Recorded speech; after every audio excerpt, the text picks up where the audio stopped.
We're still sitting with Tlalamba. We've changed position. I mean, the light's not nearly as nice. It's a lot harsher behind her.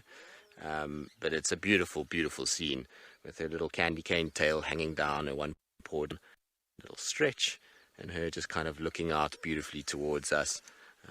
It's good. Well, it's almost as good as you could get. If you just twisted this entire marula to face east, it would be that much better. But it's still pretty epic. And you can see that belly sort of hanging down on Tlalamba. I mean, I don't know if you can see much. It's quite silhouetted, but she's got quite a heavy set belly.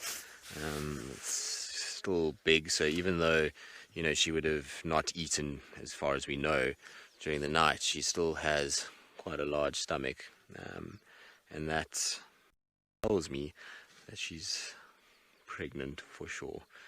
By now that tummy would have come down if it was just a food related thing, but it's 100% not food.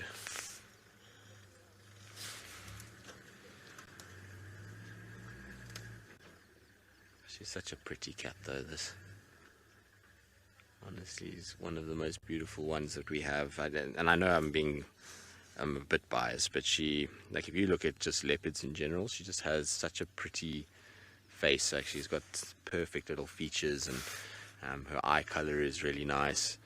I find her to be one of the prettier leopards that I've seen. And her brother Tamba is also, they look very similar actually when you put photos next to one another, of a similar age. You can see the resemblance in one another. Obviously, I mean, now Tamba doesn't look anything like her and has developed, but there is definitely similarities when they were much, much younger, that's for sure.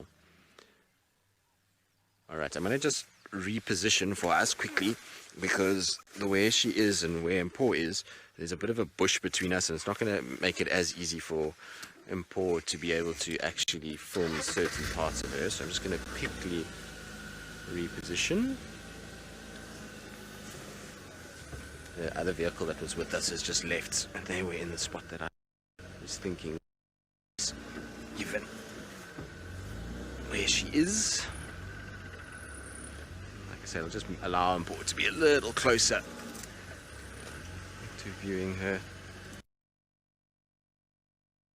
I mean, it's still a little bit silhouetted, as you can see, but it's a very, very cool tree for her to be in. I always look at this marula and think to myself, one day I'll see a leopard in there, and today was that day.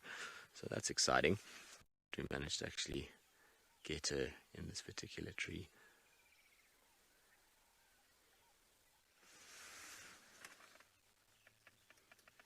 Very, very, very cool. There her paw comes down. She's so chilled up in this tree. And like I said, there's no kill or anything like that, so...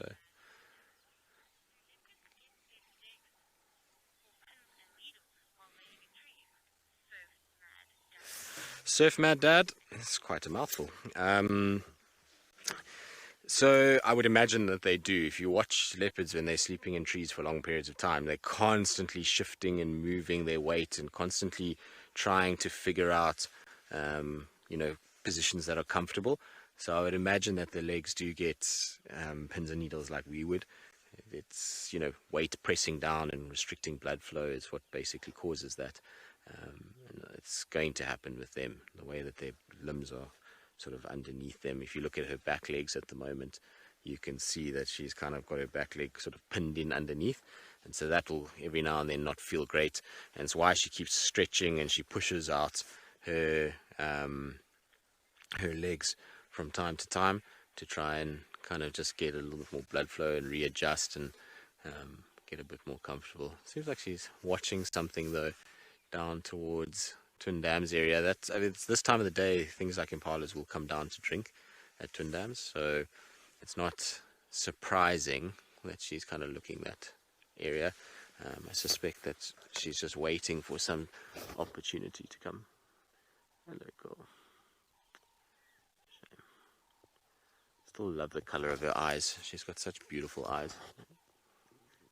They're not blue, but they're very light in color.